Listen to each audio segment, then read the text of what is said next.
mag-commute pang magkagaling ka sa monumento at gusto mong pumunta ng NAIA Terminal 1, 2 o kaya Terminal 3.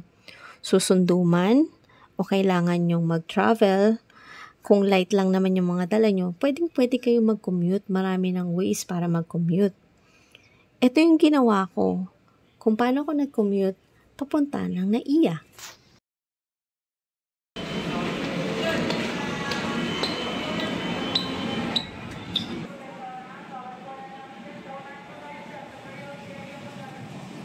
Dito nga pala sa LRT, meron tayong special boarding area. Dito lang yun sa bandang bungad. Ito ay para sa mga senior citizen, sa mga kababaihan, may dalang bata, buntis, PWD.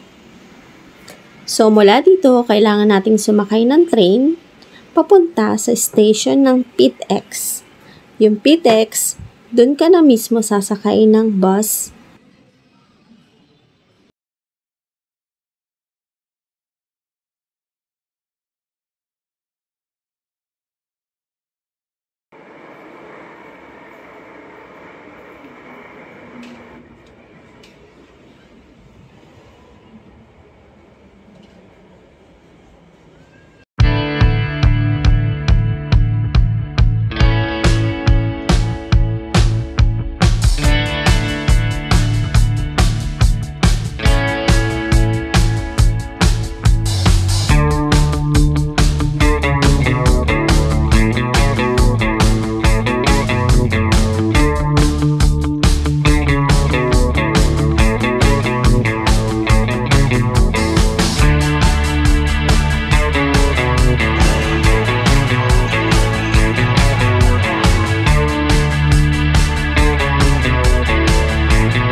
Hindi kayo magugutom dito kasi maraming kainan. May bilihan pa nga ng pasalubong eh.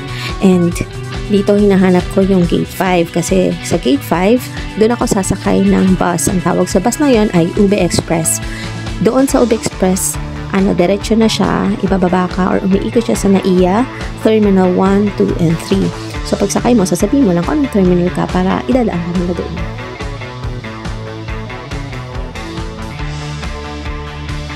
Eto na nga, kailangan ko pang bumaba ng ground floor para makita yung Gate 5 ng UB Express. Ayun, medyo mahaba yung nilakad ko. Pero pagdating mo naman dito, pwede ka nang sumakay ng bus kung nahandyan na siya. Tapos doon ka na sa loob magbabayad. Tapos yung scheduled na pag-alis nila, sinusunod nila yun. Pag sinabing 7:30 PM, aalis na sila. Marami silang schedules. Ilalagay ko rito yung Facebook page nila, pati yung link sa description box para malaman nyo yung mga schedule ng UB Express sa iba't ibang lugar. And maging updated kayo. Keep you posted.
Dito kayo ibababa ng Ube Express sa departure area.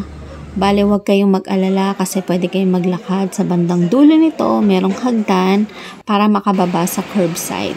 Ito nga pala yung curbside. Dito pwede kayong sumakay ng mga taxis katulad ng Grab. Madali lang magpabook dito. Meron sila ditong booth.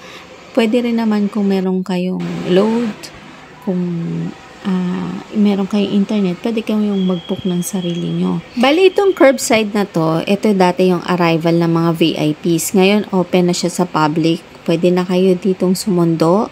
Bukod pa dun sa pinakababa, naalala nyo may parking area na parang tatawid na lang yung mga mahal nyo sa buhay, yung mga arrival.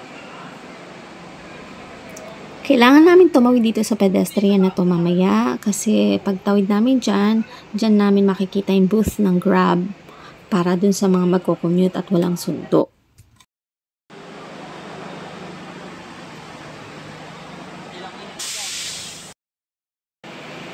Nandito na kami sa booth ng Grab.